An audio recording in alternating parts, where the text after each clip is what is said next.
तो good afternoon everyone. आज है मेरा नीट डे 11 और अब नीट में 60 दिन ही बचे हैं, कंप्लीट 60 दिन। तो अब क्या है कि अपनी तैयारी को बूस्ट करने के लिए मैंने एक टाइम टेबल भी बनाया है कि मेरे को किस हिसाब से चलना है। वैसे मैं उस पर चल भी रहा हूँ, लेकिन आपसे शेयर कर रहा हूँ कि मैं कैसे चल रहा हूँ उस पर।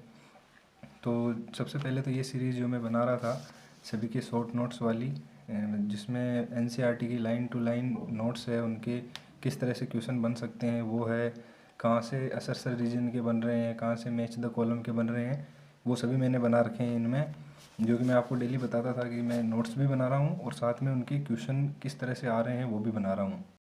अभी जो सबसे बड़ी प्रॉब्लम मेरे साथ आ रही है वो एक ही आ रही है कि मैं मतलब फिज़िक्स और केमिस्ट्री को कम टाइम दे पा रहा था अभी तक। जितना भी मेरा समय निकला है, मैं 21 तारीख को स्टार्ट किया था, तो मैं तभी से बायो पे ही था। तो वैसी कोई दिक्कत वाली बात नहीं है, तो मैंने बायो तो कंप्लीट कर ली है। अब केवल फिज़िक्स और केमिस्ट्री बाकी है, और ये भाई मैंने 8 दिन में ही कंप्लीट करी है। जो भी आपको दिख रहे हैं नोट्स वगैरह, ये केवल मेरा 8 दिन का ही वर्क है। और अभी ये मैंने बनाया है मार्च और अप्रैल का कंप्लीट रोड मैप। तो ये वैसे मार्च का है, अप्रैल मैंने ऐसे लिखा है कि 60 दिन बचे हैं इसलिए। तो भाई ये मेरा टाइम टेबल है जो आपको भी दिख रहा है, और मैं इसे फॉलो कर रहा हूँ पिछले 8 दिन से। हाँ, शुरू में जब मैंने स्टार्ट किया था 2-3 दिन में फॉलो नहीं कर पाया था, उसके बाद मैं कर रहा हूँ और मैं अपडेट भी कर रहा हूँ कि मैं कब उठ रहा हूँ कब सो रहा हूँ। शुरू शुरू में मैं जब स्टार्ट किया था तो मैं 11 बजे सोता था और 4 या 5 बजे करीबन उठता था, लेकिन अब धीरे धीरे मैंने चेंज कर दिया रूटीन को। और मैं अपडेट भी पिछले कुछ दिनों से नहीं कर पा रहा था, क्योंकि यार अभी इतना टाइम नहीं है कि सब कुछ करते हुए ये काम भी किया जाएगा। अभी केवल मैं इसी पे फोकस कर रहा हूँ। तो आप टाइम टेबल आपने देखा, अब है कि फ़िज़िक्स को मार्च में क्या क्या पढ़ना है। देखो भाई, जीरो लेवल पे हैं हम। अगर जीरो लेवल पे हैं, जीरो लेवल से उठना है उठ सकते हैं, ऐसी कोई बात नहीं है, हमारे बेसिक कंप्लीट है। और वैसे मैं तो क्या बताऊँ, मेरा अभी ये 5वां अटेम्प्ट होगा नीट का 2025 में। 2021 में मैंने फ़र्स्ट दिया था 12th के साथ, और तब से लेकर अभी तक मैं कभी भी 200 से ऊपर नहीं गया हूँ। 200 ही नहीं आए यार, दो देखा ही नहीं है, दो लगा हुआ आगे, 150, 160, 170। एनीवेज इस बार जाएंगे, आपको दिखाऊंगा मैं ज़रूर। और मैं इसीलिए यूट्यूब पे आया था कि मैं हर चीज़ आपके साथ शेयर करते हुए कार्य करूँगा। तो सबसे पहले मैं आपको फिजिक्स का दिखाता हूँ, जिसमें मैंने इस मंथ को 4 वीक के अंदर डिवाइड किया है।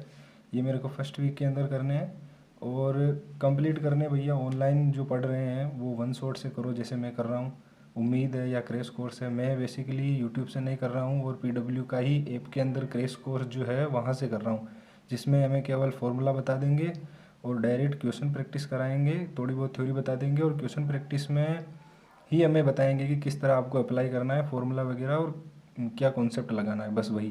क्योंकि पूरा वन शॉट देखने का कोई मतलब नहीं है यार। टीचर भी आदि तो चर्चा कर लेता है, फिर कुछ बच्चे क्या पूछ रहे हैं, कोई क्या पूछ रहा है, तो वो दिक्कत होता है। और हम अभी जिस समय में हैं उस समय ऐसा सब नहीं चलेगा।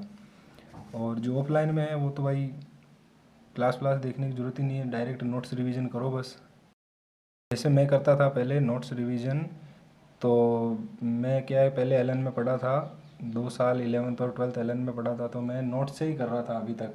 लेकिन क्या है, फिर उसमें मज़ा नहीं आता है। तो वो इसलिए यार, क्योंकि उसमें टीचर बहुत सारे क्वेश्चन करा रखे हैं जो अभी के टाइम में आते ही नहीं हैं, और वो मेरे पास पुराने भी हो गए थे। तो इसलिए आप ऑनलाइन वाले सबसे बेस्ट है भैया।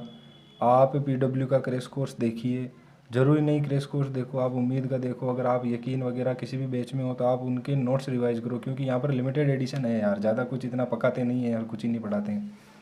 अभी आप पूरा वीक का शेड्यूल देख सकते हैं, और ये वो चैप्टर है जो 120 मार्क कंप्लीट कर देंगे मेरे मार्च के अंदर फिजिक्स के। उसके बाद जो छोटे मोटे चैप्टर बचे रहे हैं उनको मैं कर लूँगा। जैसे मैंने थर्मोडाइनेमिक्स का केवल एक ही लिया है, इसमें आपको दिख रहा होगा, तो वो एक ही बड़ा चैप्टर है भाई, उससे 3 क्वेश्चन आते हैं, और हर साल आ रहे हैं, ऐसा नहीं है कि कभी नहीं आए। जब से मैं दे रहा हूँ ना 2021 से, तब से तो आ ही रहे हैं। और भाई फिजिक्स में ही असरसर रीजन पूछ रहा है यार वो। अब केमिस्ट्री और बायोलॉजी को तो छोड़ो, वो फिजिक्स में ही पूछ रहा है। तो भाई ये चैप्टर करने ही पड़ेंगे, क्योंकि इनमें थ्योरी वगैरह भी आती है। और वैसे भी असरसर रीजन हो गया, या फिर कोई भी थ्योरी वाले सवाल हुए थ्योरी वाले, तो वो यहीं से आ रहे हैं वैसे भी, जो हमने फर्स्ट स्लॉट में लिया है वो। अब फिर बात करते हैं बायोलॉजी की। तो बायोलॉजी में तो डेली के 2 चैप्टर करने ही पड़ेंगे भाई। अगर आपकी मान लीजिए आप बायोलॉजी में भी जीरो हो, तो आप एक चैप्टर कर सकते हो, क्योंकि 30 दिन, अभी 4 दिन निकल गए, छोड़िए 20 चैप्टर तो कंप्लीट हो जाएंगे ना बायोलॉजी के। तो अगले महीने में तो कंप्लीट हो ही जाएगी ना यार। अरे ज़रूरी नहीं भैया, जैसे 10th और 12th में पढ़ते थे ना वैसे ही अभी भी पढ़ा जा सकता है। हमने क्या है कि इस पढ़ाई को थोड़ा हाइपर ले लिया। मैंने ले रखा था भाई 4 साल तक, मैंने इसको बहुत ज़्यादा हाइपर ले रखा था, तो इसने मेरे को हाइपोथायराइडिज्म कर दिया है। कोई दिक्कत नहीं है, इस बार निपटा देंगे इसको भी। और केमिस्ट्री के अंदर भैया ये चैप्टर है, क्योंकि अब जैसे हमें पता है कि यार एक वीक के अंदर अगर हम फिजिक्स के 4 चैप्टर कर रहे हैं तो हमें केमिस्ट्री का 1 या 2 ही लेना पड़ेगा।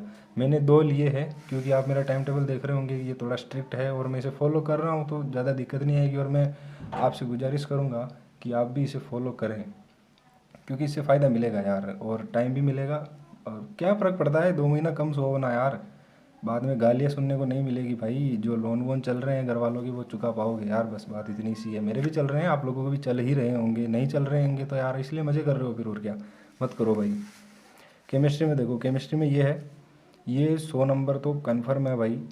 मैंने जो जो पेपर दिए हैं ना उनका मैंने एनालिसिस करके ये चैप्टर लिए हैं। ऐसा नहीं है कि किसी ने बताए और मैंने ले लिए, मैंने अपने अनुसार एनालिसिस किए करके ही लिए हैं। और बाकी सब भी यही बताते हैं यार, माफ़ करना वो कभी कभी शब्द में मैं इधर उधर चला जाता हूँ, चूक जाता हूँ, तो उसके लिए माफ़ करना। लेकिन काम की चीज़ बता रहा हूँ यार भाई, मैं अपनी बता रहा हूँ, आपको फॉलो करना नहीं करना आपकी इच्छा, लेकिन मैं इसी तरीके से कर रहा हूँ। और जब रिज़ल्ट आएगा उस दिन भी मैं ज़रूर बताऊंगा आपको कि क्या सीन रहा है क्या नहीं। ये आपने देखा ही है कि मैं बायोलॉजी को तो मैंने कैसे तैयार किया है। आपके पास इतना टाइम नहीं है कि आप इस तरह से इसको कंप्लीट करें, तो आप डायरेक्ट एनसीईआरटी पढ़ें, और एनसीईआरटी पढ़ते हुए ही अपने आप से क्वेश्चन करें कि हाँ यार इस क्वेश्चन को वो कैसे पूछ सकता है, या ये आपने ये लाइन पढ़ी तो उसको वो किस तरह से घुमा के पूछ सकता है, असर्सर रीजन में पूछ सकता है, मैच द कॉलम में पूछ सकता है, या डायरेक्ट पूछ लेगा, जो भी 1 2 3 को मिला के पूछ लेगा, इस तरीके से। टेस्ट सीरीज़ आपके पास अगर जैसे पुरानी कोई कोचिंग, अब देखो ये अपडेट देखो 2022 का है, लेकिन फिर भी दे रहा हूँ ना भाई, क्योंकि हमें एटलीस्ट 5 से 10 साल की क्वेश्चन प्रैक्टिस को तो करके ही जाना है ना। पिछले PYQs को, या फिर जो पहले के ट्रेंड में क्वेश्चन आते थे उनको भी करके ही जाना, क्योंकि इस साल किसी को कोई पता नहीं है भाई, कोई कंफर्म नहीं बता पा रहा है कि किस तरह का पेपर आ सकता है, किसी की कोई गारंटी नहीं है। इसलिए ये है। और जो मैं टेस्ट दे रहा हूँ, एक में मैंने 546 नंबर लाया था भाई, बहुत बेसिक था ये मैंने सिर्फ अपना कॉन्फिडेंस बढ़ाने के लिए दिया था। 23 तारीख को मैंने 21 को शुरू किया और 23 को मैंने एक टेस्ट दिया था। आप ये सिलेबस देखो पहले, ये बहुत बेसिक वाला था। और फिर जो मैंने दूसरा दिया था वो मैंने ये दिया था भाई, और ये 2024 का PW का था। अब इसमें बेसिक भी कह सकते हैं आप और थोड़ा हाई भी कह सकते हैं, कुछ चैप्टर अच्छे हैं, कुछ थोड़े लो लेवल वाले भी हैं, लेकिन फिर भी इसमें मेरे 614 मार्क आए थे। इसकी वो मार्क कहाँ गई, 1 मिनट में आपको दिखाता हूँ। ये देखो, अरे वो नहीं था यार, ये था वो टेस्ट जिसमें मेरे 614 आए थे। मैंने 2 तारीख को दिया था। 800 का रखा था मैंने, क्योंकि 200 क्वेश्चन है यार, हमें तो क्वेश्चन प्रैक्टिस करनी है ना भाई, तो 200 के 200 ही करेंगे यार, फिर उसी के हिसाब से करेंगे। और चेक करने का लोड आपको नहीं लेना है, आप अपनी ओमार सीट या फिर जो भी आपका जो पेपर है वो अपने घर वालों को दे दीजिए, वो चेक करके आपको दे देंगे। मेरी मम्मी और मेरे बहन ही चेक करते हैं भाई। और ओमार सीट ज़रूर बने यार, जैसे ये मैं कर रहा हूँ। अगर वास्तव में करना ही है ना भाई, तो हर तरीके से अपने आप को बिल्डअप करो यार, हर तरीके से करना पड़ेगा। और वैसे क्वेश्चन प्रैक्टिस के लिए मेरे पास एक और बढ़िया चीज़ है, वो ये जो अपनी 36 ईयर नीट के लिए आती है, आप इससे भी क्वेश्चन प्रैक्टिस कर सकते हैं। मैं कर रहा हूँ वैसे इसमें से बहुत सारे चैप्टर मैंने किए हैं, तीनों सब्जेक्ट की है, बायोलॉजी, फिजिक्स और केमिस्ट्री की। आपके पास होगी यार, आप तैयारी कर ही रहे हैं तो आपके पास कुछ ना कुछ तो ऐसा होगा ही जिसमें मतलब केवल क्वेश्चन प्रैक्टिस के लिए ही हमारे पास हो। ये तो सब वैसे PYQ है जो नीट में आए हुए हैं, तो आप इस तरीके से अपना शेड्यूल बना सकते हैं, आप भी कर सकते हैं मेरे साथ। डरिए मत भाई, हो सकता है 2 महीने में। मैं क्या करता था शुरू में, जब पढ़ता नहीं था और उसके बाद जब 2 महीने रहते थे, तब मैं सोचता था यार बहुत सारे लोग कहते हैं कि 2 महीने में नहीं होगा या फिर हो सकता है, तो मैं उनकी बातों पर विश्वास नहीं करता था। जो ये कहते थे कि हो जाएगा उन पे भी, और जो ये कहते थे नहीं होगा उन पे भी, मेरे को दोनों की बातें ख़राब लगती थी। मैं कभी नहीं सोचता था कि मेरे को अपना खुद का कुछ बनाना चाहिए शेड्यूल और उस पर चलना चाहिए, लेकिन इस बार मैंने किया है और डेफिनेटली कर सकते हैं भाई। मैं तो कर ही रहा हूँ, आप भी करिए। और चलिए फिर हम मिलते हैं 1 2 वीक बाद। Thank you. मैं बताऊँगा आपको उसमें कि कितना हुआ है, मैंने कितना।